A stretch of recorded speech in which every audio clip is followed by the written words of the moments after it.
नमस्कार. सुस्मिता सिम्प्लिसिटीमध्ये तुमचं मनपूर्वक स्वागत. साई अनुभव ज्ञानामृत मार्गदर्शनमध्ये आपण साईबाबांच्या कृपेने जे ज्ञानरूपी अमृत प्यायला मिळालेलं आहे, अनुभवायला मिळालेलं आहे, त्या आधारावरती हे ज्ञान तुमच्यापर्यंत पोहोचवत आहे. साईबाबांची लीला तर अगाध आहे. सर्व पितरी अमावस्या समज गैरसमज खूप आहेत. खरं तर ह्या सगळ्या गोष्टी ज्या आहेत त्या सहज होऊ शकतात, सुंदर होऊ शकतात, पण कधी आपण जेव्हा आपल्याच कुटुंबातल्या व्यक्तींशी जेव्हा अगदी आपलं वागणं सहज असतं, सुंदर असतं, आनंददायी असतं आणि आदर आपुलकी या गुणांच्या चौकटीत आपण आपली वागण्याची पद्धत असेल तर ह्या सगळ्या गोष्टी आणि आपलं जीवन सुंदर होऊ शकतं. आपल्या घरातल्या मोठ्या व्यक्तींचा आदर, त्यांच्याबद्दल वाटणारं आपुलकी जी आहे, कुटुंबात राहायचं म्हटल्यानंतर वेगवेगळे समज असतात, गैरसमज असतात, मतं वेगळी असतात, स्वभाव वेगळे असतात, ह्या सगळ्या गोष्टी असतातच. पण तरीसुद्धा त्याच्या पलीकडे जाऊन आपल्या कौटुंबिक जीवनाचा विचार करून,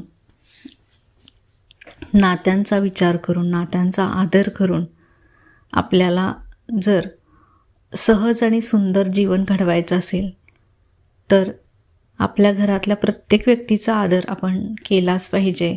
त्यांच्याशी व्यवस्थित आणि चांगलं आपुलकीनं वागणं अत्यंत महत्त्वाचं आहे. आणि असताना आपण आपल्या कुटुंबातल्या व्यक्तींच्या सहवासात असताना चांगलं वागणं, त्यांच्याशी चांगलं बोलणं, त्यांचा आदर करणं, ह्या सगळ्या गोष्टी केल्या तर पुढे जाऊन आपल्या आयुष्यामध्ये खूप चांगल्या गोष्टी घडू शकतात.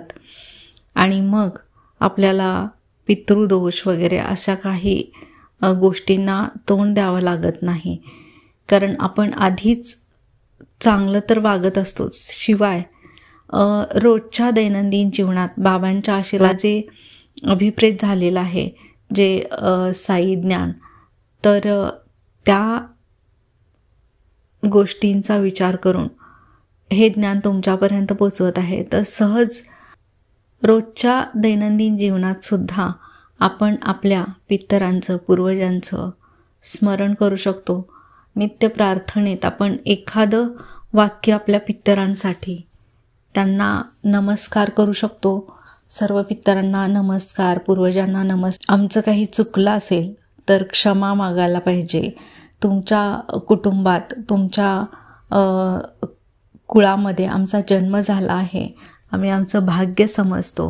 ह्या सगळ्या गोष्टी ज्या आहेत, छोटी छोटी वाक्य आहेत जे पितरांना आनंद देणारे आहेत, त्यांचा आनंद द्विगुणित करणारी आहेत. आणि आपलं चांगलं वागणं, ह्या गोष्टी ज्या आहेत त्यांच्या संस्कारांच्या आधारावरती आपलं वागणं, तर ह्या सगळ्या गोष्टी आपण करत राहिलो तर पितरांना नक्कीच आनंद होतो आणि त्यांनासुद्धा या गोष्टीचं स्मरण राहतं की बाबा आपल्या घरातले, आपल्या कुळातली मुलं आपलं स्मरण नित्य करत आहेत आणि आपल्यासाठी म्हणजे त्यांचं काही चुकत असेल तर क्षमाही मागत आहेत. परत कुळात जन्म झाल्याबद्दल ते आभारही मानत आहेत. ह्या गोष्टी जर आपण नित्य दैनंदिनीत केल्या ना, तर त्यांचे आशीर्वाद सदैव आपल्या पाठीशी असतातच. आणि कुठलेही प्रश्न जरी आपल्या आयुष्यामध्ये आले तरीसुद्धा ते त्यांच्या शक्तिरूपी आशीर्वादाने आपल्याला आशीर्वाद देत असतात, मार्गदर्शन करत असतात आणि त्यांनाही त्या गोष्टीचा आनंद होतच असतो की आपण त्यांचं नित्य स्मरण.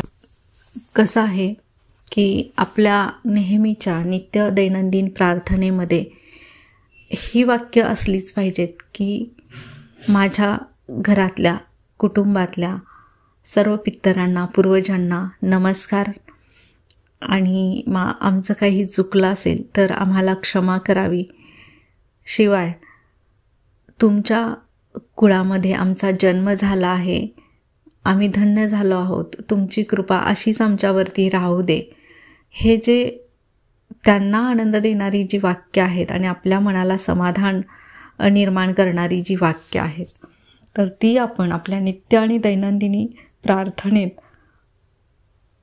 सतत आपल्या अंतरात्म्याला सांगितली पाहिजेत, बोलली पाहिजेत, संवाद साधला पाहिजे. या निमित्तानं पितरांना आनंदच होईल आणि त्यांचा आशीर्वाद आपल्याला सहजपणे मिळत जाईल.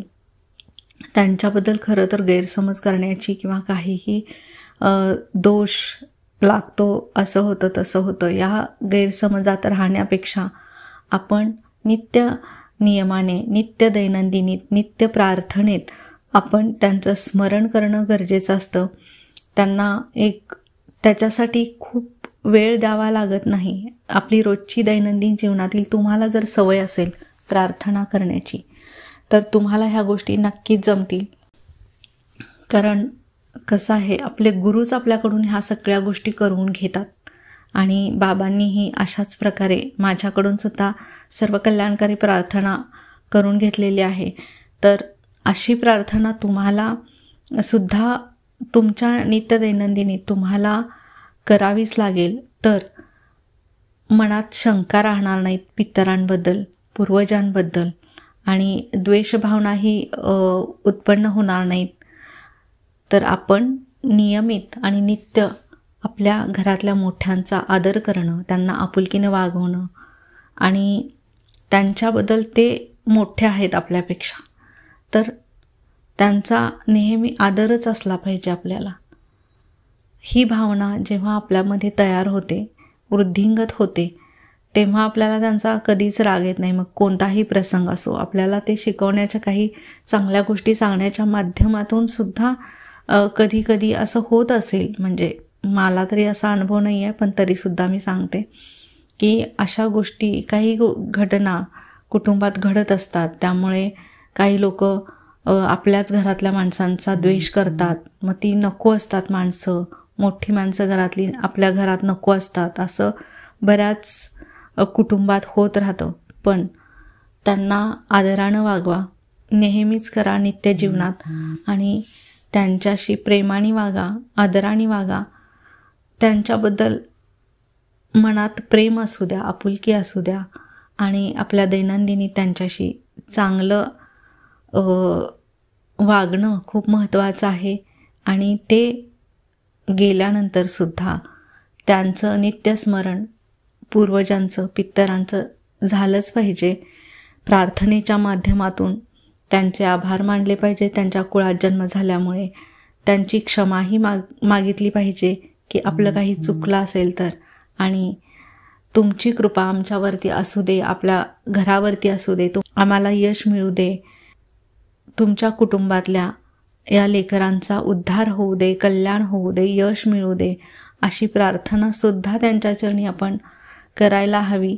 आणि अशी नित्य दैनंदिनी केली तर सर्व पितरही आनंदित होतील आणि त्यांना स्वतःच्या कुटुंबातल्या सगळ्यांना आशीर्वाद द्यावाच लागेल. कारण तुम्ही त्यांचं नित्य स्मरण करत आहात, त्यांची क्षमा मागत आहात जर काही चुकलं असेल तर, आणि आभारसुद्धा मानत आहात कारण त्यांच्या कुळात तुमचा जन्म झाला आहे. आणि त्यांना विनंतीही करत आहात, त्यांचं स्मरणही करत आहात आशीर्वाद देण्यासाठी. हा जो आदर आहे त्यांच्याबद्दलचा, पितरांबद्दलचा, पूर्वजांबद्दलचा, तर तो आपल्यामध्ये असलाच पाहिजे.